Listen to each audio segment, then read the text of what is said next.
വരാനിരിക്കുന്ന 5 നിയമസഭാ തെരഞ്ഞെടുപ്പിൽ സ്ഥാനാർത്ഥി നിർണയ ചർച്ചയ്ക്കായിരുന്നു ബി.ജെ.പി. കേന്ദ്ര തെരഞ്ഞെടുപ്പ് കമ്മിറ്റി യോഗം ചേർന്നത്.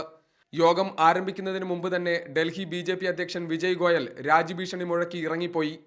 മാധ്യമങ്ങളോട് പ്രതികരിക്കാൻ അദ്ദേഹം തയ്യാറായതുമില്ല. പിന്നീട് അദ്ദേഹം രാജ്യഭീഷണി പിൻവലിച്ചു.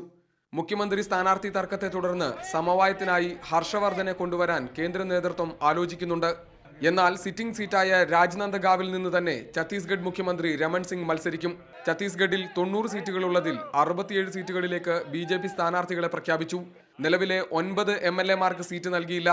34 യുവാക്കൾ, 6 സ്ത്രീകൾ, 13 പട്ടികവർഗക്കാർ, 9 പട്ടികജാതിക്കാർ എന്നിങ്ങനെയാണ് സ്ഥാനാർത്ഥി പട്ടിക. രമൺ സിംഗിന്റെ നേതൃത്വത്തിൽ ഛത്തീസ്ഗഡിൽ കഴിഞ്ഞ ദിവസം പ്രചരണ പരിപാടികൾ ആരംഭിച്ചു.